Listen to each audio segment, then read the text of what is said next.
바울이 빌립보 교회의 성도들을 향하여 간절히 기도합니다. 내가 기도하노라. 빌립보 성도들이 사랑으로 풍성해지기를 간절히 원한대요. 그런데 그냥 사랑이 아니라 지식이 겸비된 사랑, 총명한 사랑으로 하는 사랑, 그런 사랑의 공동체가 되기를 원한다고 우리 지난 시간에 함께 말씀을 나누었었지요. 지식이 겸비된 사랑이란 어떤 사랑일까요? 지식을 많이 가지고 있지만 그 지식이 교만이고 그 지식이 자기를 자랑하는 그런 지식이 되면 안 되잖아요. 하나님께서 우리에게 뭔가 지식을 주신 이유는요, 그 지식으로 사람의 생명을 살리라고요. 사람의 생명을 세워가는 그런 지식이 되라고요. 그런 지식으로 사람의 생명을 세우는 그런 사랑의 공동체가 되기를 사도 바울이 간절히 기도했고요. 또 총명한 사랑, 기억나신가요? 무슨 사랑도 총명한 사랑, 어리석은 사랑 있는 모양이에요. 북스마트한 사람, 공부는 잘했지만 사람들을 향하여 손을 내밀지 않고 가슴을 열지 않는 이런 사람 별로 좋지 않고요. 스트리트 스마트한 사람, 저돌적으로 사랑해서 자기 위주, 그러니까 내 사랑을 받아야 될 상대방이 도대체 무엇을 원하는가 상관하지 않고 저돌적으로 그냥 내 사랑 받아야 돼, 나는 너를 이렇게 사랑해, 오히려 그 사랑이 괴로운 사랑을 하는 이런 사랑 말고요. 딥 스마트한 사람, 지식과 총명이 가득한, 우리가 아는 대로 또 내가 경험한 대로 또 사람들이 원하는 그 사랑을 아름답게 전할 줄 아는, 그래서 어떻게 해서든지 한 영혼이라도 한 생명이라도 사랑으로 섬길 줄 아는 그런 공동체가 되라고 기도하지요. 그런데 그 이유가 있었어요. 선한 것이 무엇인가를 분별해야 되니까요. 아니, 분별 잘 못하니까 이단에 빠지잖아요. 엉뚱한 어리석은 진리를 쫓고 자기의 삶을, 인생을 망치는 그런 사람들 많잖아요. 여러분 뉴스 들어서 아시잖아요. 어떤 선교단체 리더가 그렇게 사람들에게 설교를 해요. 설교 시간에 백신을 맞지 않겠대요. 빌 게이츠라고 하는 이 천재 과학자가 백신에다가 DNA를 넣어가지고 그 백신을 맞게 되면 그의 노예가 된다. 그래서 우리 백신을 맞지 말아야 된다. 이런 어리석은 소리를 하고 그런 어리석은 소리에 빠져 살아가는 그런 사람들이 많으니까, 그래서 선한 것이 무엇인지, 진짜 진리가 무엇인지, 참이 무엇인가를 분별할 줄 알아야 되잖아요. 그래서 사랑의 공동체를 꾸미라는 겁니다. 그 공동체 안에서 그런 분별력을 기르라는 거예요. 여러분, 이와 똑같은 부류의 미국 여자가 방송에서 인터뷰에서 이렇게 얘기한 것 아마 들으신 분 계실 거예요. 우리 백신 맞지 말자, 저 백신 맞지 않을 거예요. 맞지 않아도 괜찮아요. 맞지 않을 수 있지요. 그건 자기 자유잖아요. 그런데 이렇게 얘기를 해요. 예수님이 맞으라고 그래도 안 맞는데요.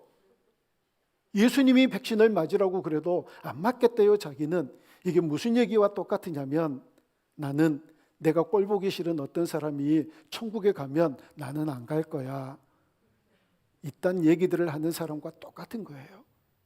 예수님이 독이라도 맞으라고 그러면, 아니 그분이 예수님이 그렇게 하셨다면 맞아야지요. 그런데 그 백신 예수님이 맞으라고 해도 안 맞대요. 안 맞는데요. 이런 어리석은 사람들이 있으니까 정말 무엇이 선한 것인가, 무엇이 진리인가를 분별해서 예수 그리스도의 그날까지 이르러야 된다라고 말씀하셨어요.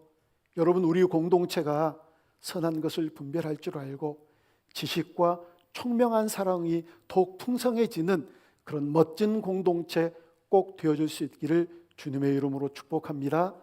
그런데 이 본문 10절 후반절에 또 이렇게 선한 것을 분별하고 또 어떻게 되기를 원한다고 10절에서 얘기를 하고 있느냐면, 우리 10절 다시 한번 같이 읽어봅니다. 시작. 너희로 지극히 선한 것을 분별하며 또 진실하여 허물 없이 그리스도의 날까지 이르고. 아멘. 진실하여 허물 없이 그리스도의 날까지 이르기 위하여 빌립보 성도들을 위해서 기도한다라고 말씀합니다. 그런데 여기에 진실이라고 하는 단어가요, 굉장히 흥미로운 단어예요.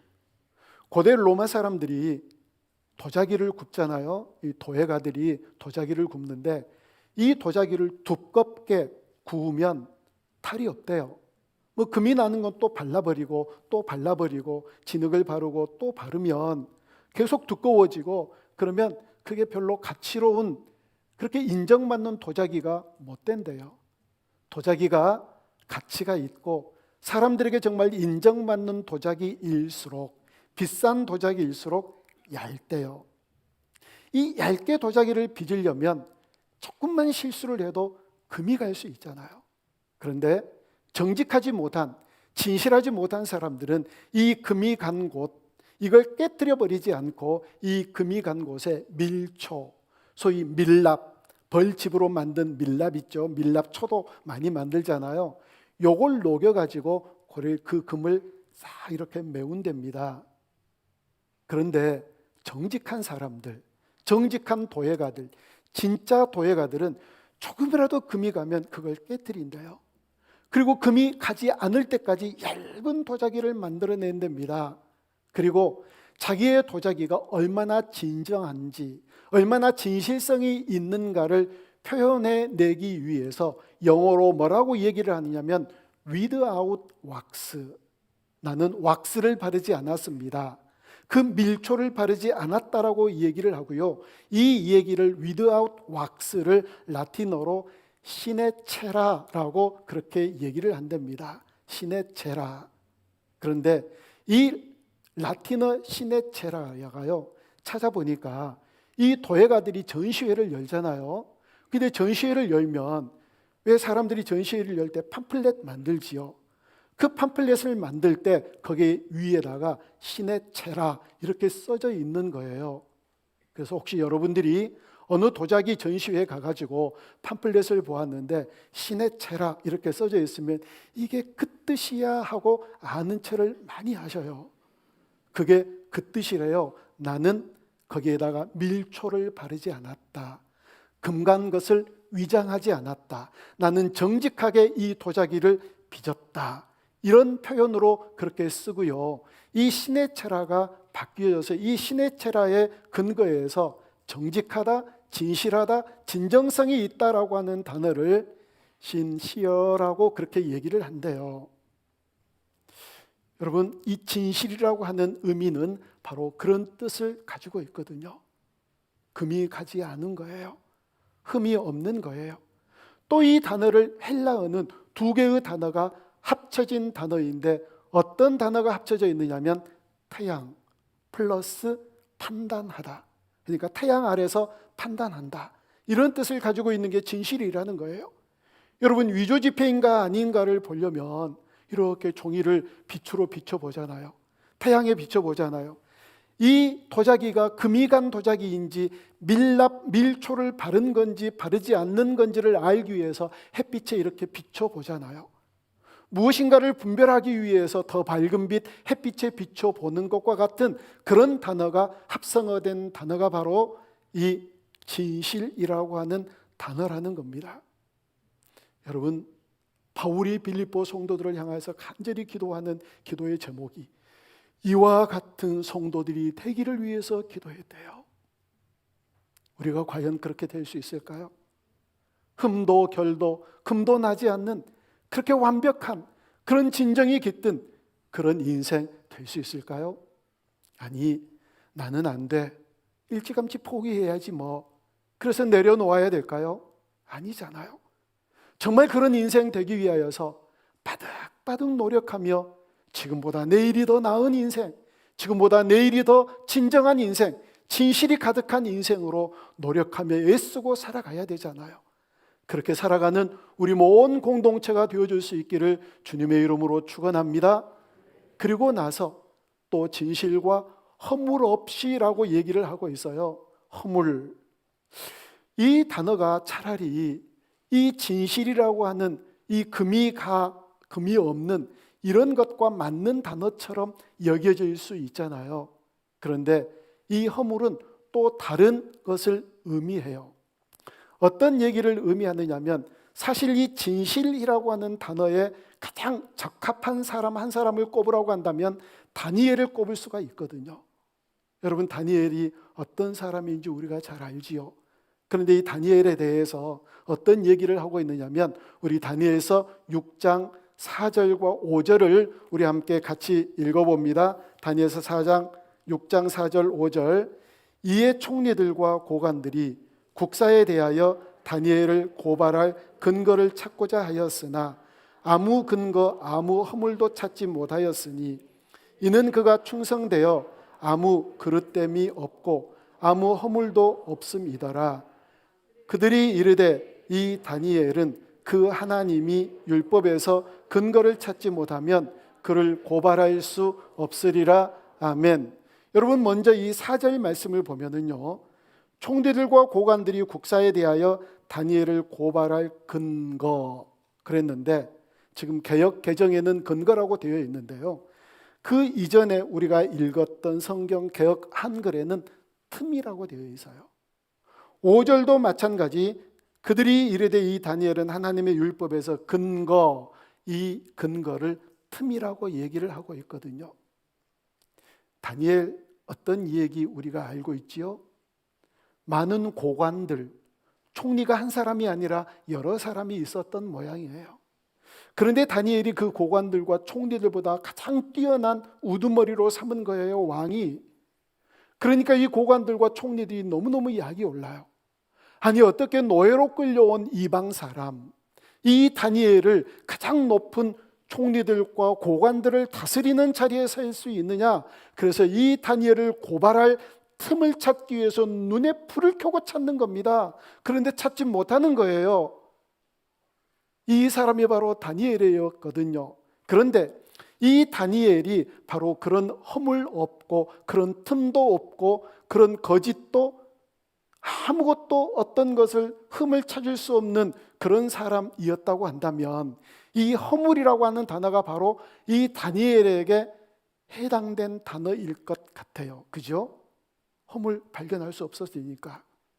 그런데 이 허물이라고 하는 단어는요, 또 그런 단어가 아니에요.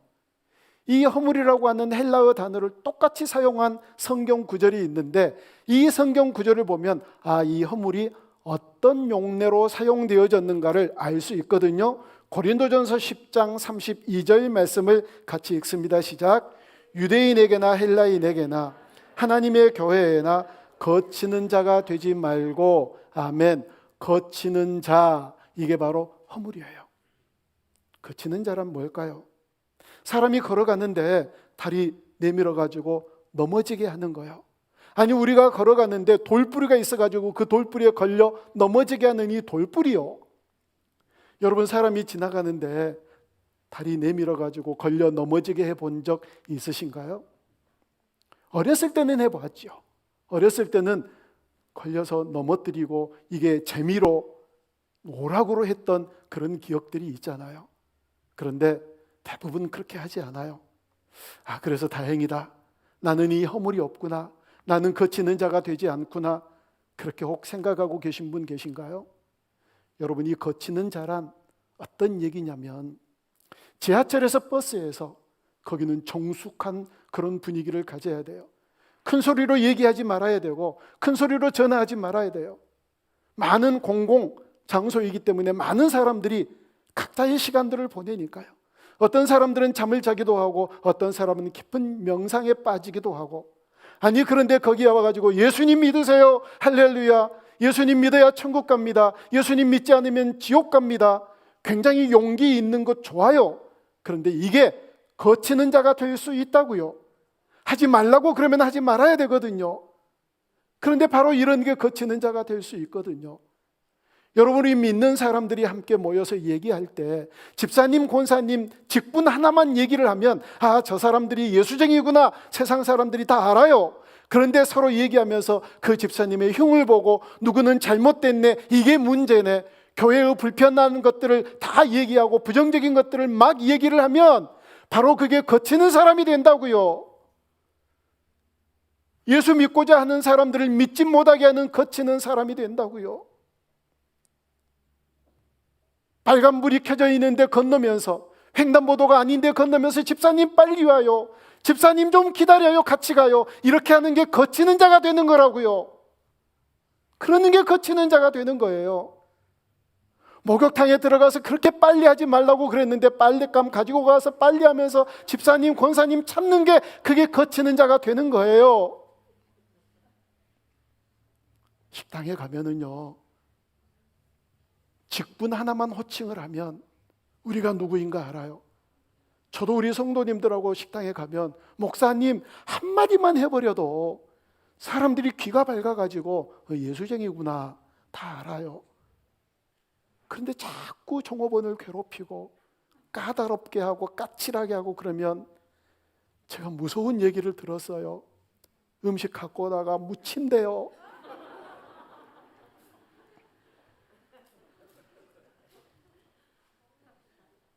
그러니까 까다롭게 하시면 안 돼요. 아니, 종업원들이 음식 갖다 줬는데 그게 뭐가 고마운 일이에요? 자기들이 해야 될 일 한 거잖아요. 우리는 돈 주고 먹는 거잖아요. 그럼에도 불구하고 갖다 주면 감사합니다, 돈 들어요. 그게 뭐가 어땠길래요? 그렇게 얘기하면 되잖아요. 치워주고 일어나서 나갈 때 의자 안에다가 넣어주고 예수쟁이들의 흔적들을 여러분들이 남겨야 되잖아요. 이게 거치는 자로 삶을 살아가지 않는 거예요. 허물 없는 그리스도인이 된다는 얘기거든요. 내가 예수쟁이인 게 분명하면, 내가 예수님 믿는 사람인 게 분명하면 어디에서든지 거치는 인생 살지 말아야지요. 언제까지요? 예수 그리스도의 날까지, 예수님의 날까지. 예수님이 이 땅에 오시든지 아니면 내가 먼저 우리 주님 품에 가든지 그때까지요. 여러분, 심판이라고 하는 단어를 오해하시면 안 돼요. 하나님이 막 불을 내리시고 이런저런 진노를 내리시는 이런 게 심판이다. 아니, 그 이전에 하시는 심판이 있어요. 누가 양이고 누가 염소인지 우리 주님이 심판하셔서 가르세요. 누가 가라지고 누가 알곡인지 우리 주님이 심판하셔서 가르신다고요. 자, 그러면 준비해야지요. 그날까지 진실하고 허물 없는 그리스도인으로. 저는 그런 생각 많이 들어요. 정치하는 야망이 있는 사람들이 왜 장관 같은 걸 하려고 하지 않을까? 청문회가 두려워서. 까발려지면 그 감당 못할 사람들, 사실은요, 여러분, 지금 뭐가 드러나고 이런 게요, 딱 두 가지예요. 들킨 죄인과 안 들킨 죄인 두 가지 외에 없어요. 다 이게 마찬가지거든요. 여러분, 그런데 우리가 주님 앞에 심판대로 나아가는 청문회 우리도 준비해야 돼요. 세상의 청문회와 우리 주님 앞에 만나는 청문회가 근데 다른 게 한 가지가 있어요.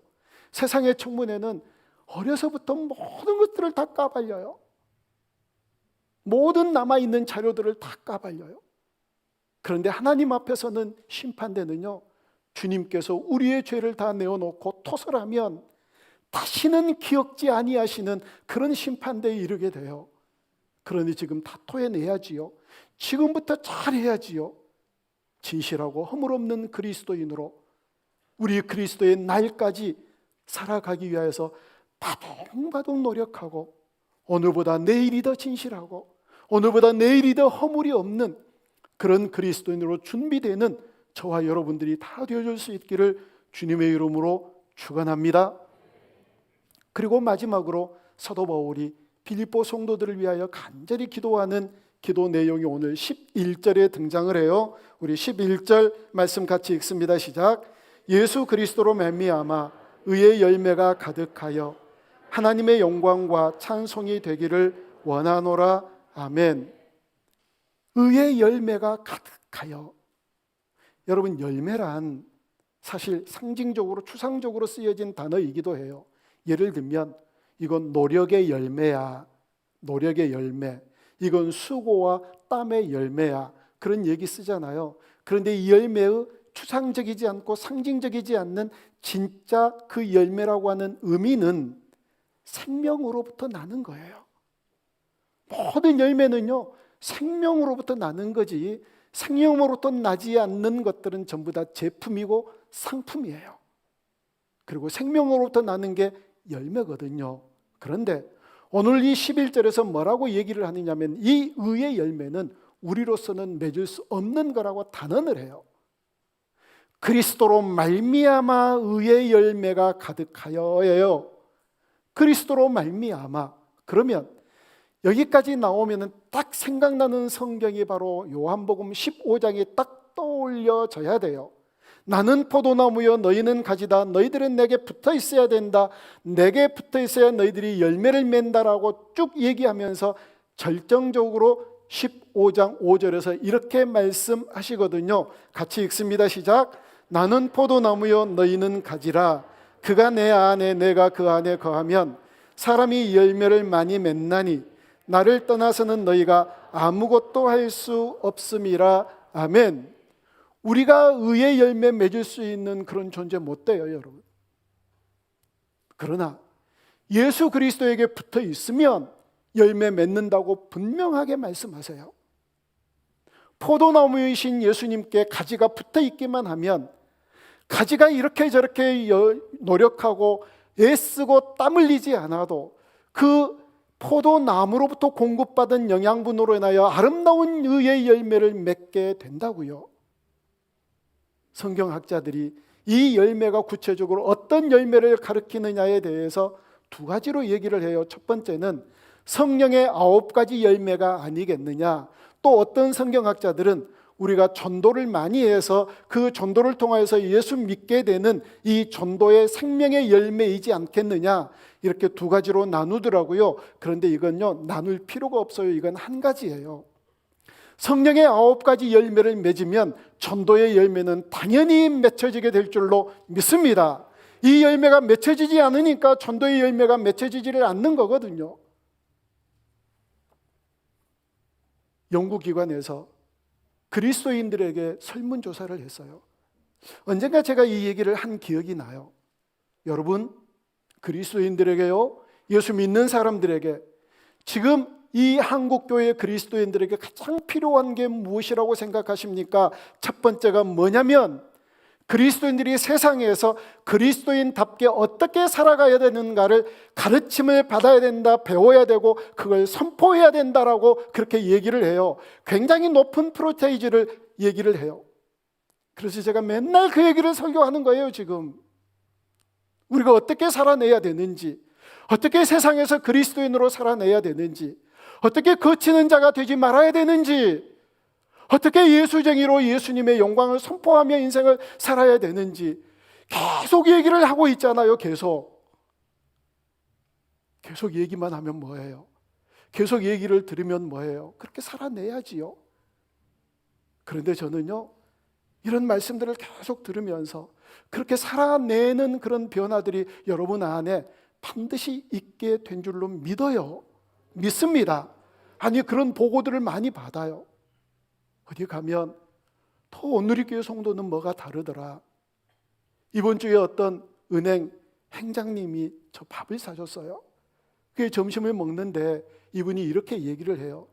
자기가 부행장으로 있었을 때 직원들이 자기를 교회 다니는 사람인 줄도 몰랐대요. 그런데 약 2, 3년 전에 등록해가지고 교회에서 성경 공부 열심히 하고 그러고 나서 정말 은혜 많이 받고 변화되고 그걸요 직원들이 다 알아본대요. 직원들이. 행장이 되고 나서 행장님 이제 알겠어요.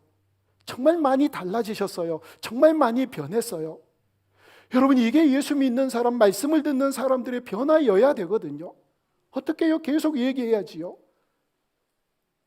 허물 없이 진실함으로 의의 열매를 예수님께 붙어 있어 날마다 살아가는 그런 존재가 되기 위하여서 계속해서 선포하고 또 얘기를 해야지요. 그래서 우리가 변화되면은요, 여러분, 세상 사람들이 교회를 향하여 그리스도인들을 향하여 그렇게 욕해도 알아보는 사람들은 알아봐요. 아, 저 사람은 정말 다르구나. 예수 믿는다고 하더니 정말 다르구나. 저 교회는 정말 다르구나. 알아요. 욕을 아무리 많이 해도 안다고요.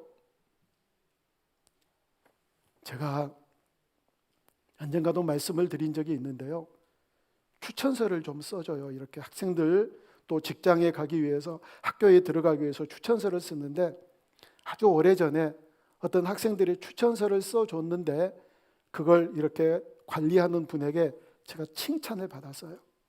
어떻게 칭찬을 받았느냐면, 대부분 목사님들에게 추천서를 써달라고 그러면 온갖 좋은 소리를 다 써준대요. 근데 제가 그 학생을 몰랐어요. 아니, 제가 중고등부를 담당해야 알지요. 몰라서 제가 그대로 썼어요. 나 얘 잘 몰라요. 근데 얘 부모는 잘 알아요. 근데 부모가 이래요. 그 부모가 이런 걸 보면 그 아이도 이럴 거예요. 그렇게 써가지고 제가 되게 칭찬받은 적이 있었거든요. 얼마 전에 어떤 청년이 학교 선생님으로 들어가기 위해서 추천서를 써달래요. 근데 제가 잘 몰라요. 근데 그 부모님도 사실은 열심은 아니지만 그분의 인격, 바탕이 어떤 건가 제 눈에 보여요. 그래서 또 그렇게 썼어요. 예, 제가 잘 몰라요. 그리고 사실 열심으로 봉사도 안 해요. 그런데 이 부모가 이래요. 그리고 이 청년에게 기회를 주신다면 원래 열심히 했던 청년이기 때문에 아마 잘할 거예요. 잘 봐주세요. 이렇게 추천서를 써주거든요. 결혼 중매할 때도 그래요. 내가 뭘 알아요? 얘 부모 보니까 이럴 거예요. 그리고 니들 알아서 잘해라. 나중에 결혼해서 찌그락짜그락하면 나 절대 원망하지 말고 이제부터는 너희들 책임이다 하고 완전히 책임 전가를 해버려요. 그걸 뭘 끝까지 책임져 가지고 나중에 이러쿵저러쿵 뭐 뺨 맞고 막 그래요. 그건 모르지만 보이는 게 있어요. 보이는 게. 여러분, 그런 인정을 받을 수 있는 그런 그리스도인 되어야 될 줄로 믿습니다. 그런 그리스도인 되어야지요. 그런 의의 열매, 의의 열매, 그 열매가 그리스도로 말미암는 그런 열매가 되어야지요. 그리고 그리스도의 나에까지 이르러야지요. 그러면서 오늘 11절에서 뭐라고 얘기를 하느냐면, 의의 열매가 가득하여 하나님의 영광과 찬송이 되기를 원한대요. 우리 같은 죄인들이 어떻게 하나님의 영광이 될 수 있을까요? 우리 같은 존재들이 어떻게 하나님의 찬송이 될 수 있을까요? 여러분 생각해 보세요. 예수님께 붙어 있어서 예수님처럼 살아가는 그런 인생이 의의 열매가 가득한 인생이 될 터인데, 우리가 어떻게 과연 하나님의 영광이 되고 찬송이 될 수 있겠느냐고요. 우리 교회의 핵심 가치가 예수님처럼이잖아요. 어떻게 해서든지 예수님을 닮아가보자. 어떻게 해서든지 예수님처럼 살아보자. 그래야 우리를 통하여 하나님이 영광을 받으시니까. 불후의 명곡이라고 하는, 여러분 TV 보세요. 성경만 읽지 말고 그런 것들 좀 보세요. 불후의 명곡에서 이런 얘기가 있어요. 그 옛날 아주 우리나라를 아주 풍미했던 이런 원로 가수들을 앉혀놓고 이제 후배 가수들이 그분의 노래를 부르는 거예요. 그런데 한 번은 조용필 씨가 나와가지고 앉아 있고 이 후배들이 조용필 씨 노래를 부르는 그런 순서였는데, 김종서라고 하는 가수가 있어요. 머리도 길고 로커, 막 마이크 잡고 막 하고 막 머리 흔들고, 저는 아무리 날리려고 그래도 안 날려지는데 막 이렇게 흔드는 이런 로커가 있는데, 이 김종서라고 하는 가수가 조용필 씨 노래를 불렀는데 못 찾겠다 꾀꼬리를 불렀어요. 그 꾀꼬리는 지금도 못 찾고 있어요. 그런데 이 다 부른 다음에 한 사람 한 사람 가수들에게 조용필 씨가 평가를 해요. 그런데 김종서 씨가 다 부른 다음에 이렇게 평가를 했어요. 워낙 뛰어난 친구다. 음악과 정서가 저와 비슷한 것 같다. 종서 고마워. 그러니까요, 김종서가 펑펑 울었대요. 세상에 조용필 씨가, 그 조용필 씨를 바라보면서 자기가 가수가 되려는 꿈을 가졌고, 조용필 씨는 언제나 그의 우상이었는데 그 우상과 같은 존재가 나와 비슷하다. 나와 비슷하다, 고마워, 이 얘기를 듣고 펑펑 울었다는 거예요. 이게 얼마나 김종서 씨에게 그게 영광이 됐을까요? 그런데 여러분, 우리 예수님이 조용필 씨만 또 못할까요?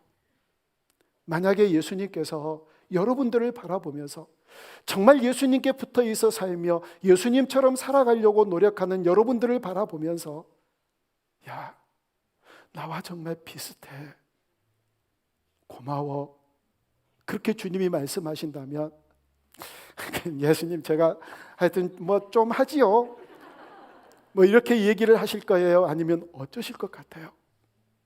저 같으면은요 도망갈 것 같아요. 기절할 것 같아요. 우리가 어떻게 그런 평가를 받을 수 있나요? 진실하여 허물이 없이 그리스도의 날까지 이르를 때 그런 평가를 받으면서 정말 나하고 비슷해, 그럴 때 하나님이 영광을 받으신다고요. 그럴 때 하나님이 우리의 찬송이 된다고요. 우리의 찬송이.